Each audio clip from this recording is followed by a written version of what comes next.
Pele, the player who united a nation. Like the video and subscribe. We will continue to bring you hot news every day. Outside the Albert Einstein Hospital in Sao Paulo, fans started gathering when they heard the news of Pele passing.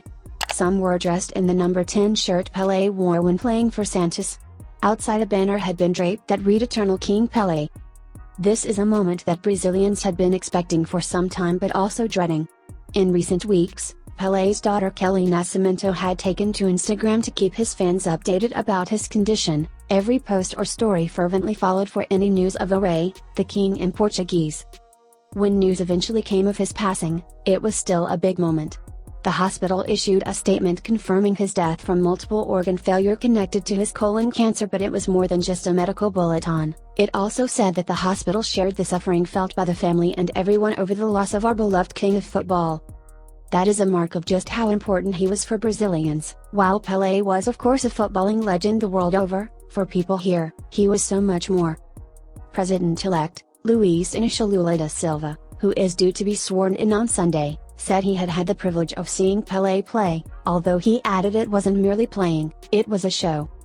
Few Brazilians took the name of our country as far as he did, he said in a tweet, adding that there was never another number 10 like him. For every Brazilian, Pele meant something. The older generations remembered him as a player, the younger Brazilians were told about his phenomenal skills, but he united people in this footballing nation. This is a country that defines itself by football. During the World Cup, Brazilians are given leave to watch their national team. Pele was cheering them on from his hospital bed, wishing them well. And so his death coming after the tournament he won 3 times is even more poignant. These past few weeks, Brazilians have had time to reflect on his life, knowing that his condition was worsening. Even people with no interest in football refer to him as the king. He was a footballer that stayed very Brazilian, playing for Santos for many years rather than playing for clubs abroad.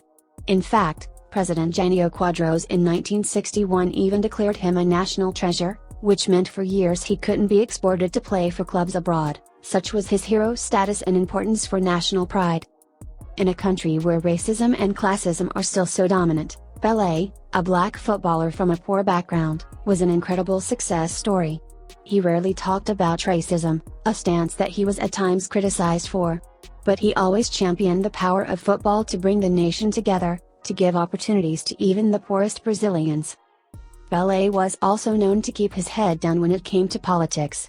Again, many felt that was a weak position given his huge influence, and of course the turbulent politics that he lived through, including a dictatorship.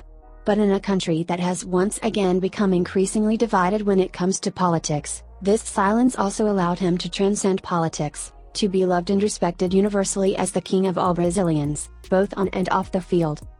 The greatest footballer of all time has now gone, but his memory here in Brazil will remain forever. We hope the video was useful to you. Like the video and subscribe. We will continue to bring you hot news every day.